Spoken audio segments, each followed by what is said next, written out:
இருவாச்சி பறவை ஹார்ன்பில்னு சொல்லுவாங்க, அது பேரு. தமிழ் அழிவில் விளிம்பில் இருப்பது போல அந்த பறவை இருவாச்சி பறவைகளும் அழிவில் விளிம்பில் தான் இருக்கு. இயற்கையாகவே இருவாச்சி பறவைகள் இனப்பெருக்கம் செய்யும் பொழுது ஒரு இயற்கையாக இருக்கக்கூடிய மரப்பொந்தை தேடும். அந்த மரப்பொந்துக்கு போயிட்டு பெண் பறவை உட்காந்துக்கும். முதல்ல உட்காந்துக்கிட்டு என்ன பண்ணும்னா, ஆண் பறவையும் பெண் பறவையும் ஒரு விதமான சலைவா, அதுக்கப்புறம் இருக்கக்கூடிய அங்க இருக்க மரப்பட்டைகள் இதெல்லாத்தையும் கலந்து தன்னுடைய எச்சிலோடு கலந்து பிணைந்து ஒரு ஒரு ஒரு மெழுகு போன்ற ஒரு தன்மையில வாமிட் எடுக்கும். அந்த வாமிட்டை பயன்படுத்தி அந்த கூட்டை முழுவதுமாக அடைத்து விடும். அந்த ஓட்டையை பெண் பறவைனால வெளியில வர முடியாது. ஒரு சின்ன ஒரு ஓட்டை வச்சிருக்கோம்.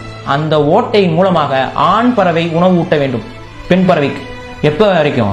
முட்டை போட்டு குஞ்சு பொறிச்சு குஞ்சுகள் வெளியிலே வர வரைக்கும் பெண் பறவை தன்னைத்தானே சிறைப்படுத்திக் கொள்கிறது. இந்த நேரத்தில் அந்த ஆண் பறவை வேறொரு வேடனாலேயோ இல்ல வேற ஒரு காரணத்தினாலேயோ பாதிப்பு ஆகி இறந்து விட்டால் பெண் பறவையும் பசி பட்டினியில் இறந்துவிடும்.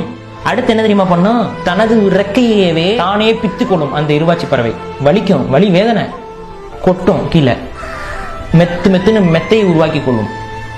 இந்த நேரத்துல தான் சொல்லுவாங்க, இருவாச்சி பறவையே குஞ்சு போல ஆயிருமா. ஏன்னா உடம்புல இருக்க எல்லா தோகையையும் உதிர்த்து விட்டுற அந்த பெண் பறவை குஞ்சு போலவே ஆயிருமா. தனது உடல் சுட்டால் முட்டையை அடகாக்கும் பெண். இந்த நேரத்தில் பெண்ணுக்கான உணவை, பழங்களை ஒவ்வொன்றாக அந்த இருவாச்சி பறவை போய் ஆண் பறவை வெளியிலிருந்து பெண் பறவைக்காக கொண்டு ஊட்டி விடும். அதை பெண் உட்கொண்டு குஞ்சுகள் பொரிக்கும். அந்த குஞ்சுகளுக்கு அதை ஊட்டி விடும்.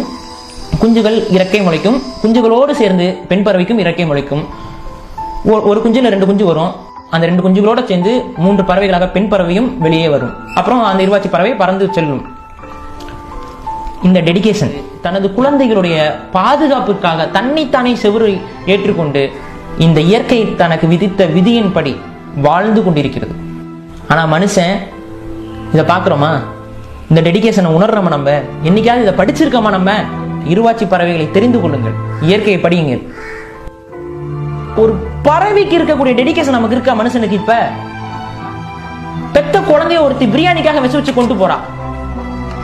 இந்த சமூகத்தில் நடந்தது, இந்த தமிழ் சமூகத்தில் நடந்தது. தனது குழந்தைகளை வளர்த்தெடுக்க வேண்டிய கடமை உணர்வு ஆணுக்கும் இல்லாமல் போய்விட்டது, பெண்ணுக்கும் இல்லாமல்.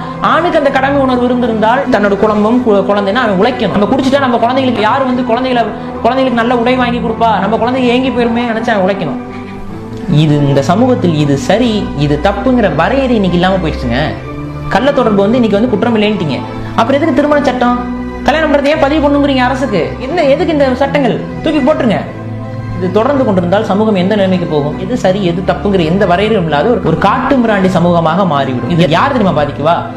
குழந்தைகள் பாதிக்கப்படுவார்கள், அடுத்த தலைமுறை பாதிக்கப்படும். அந்த பாதிக்கப்பட்ட தலைமுறை இன்னும் ஒரு கேவலமான நிலையில் இருக்கும்.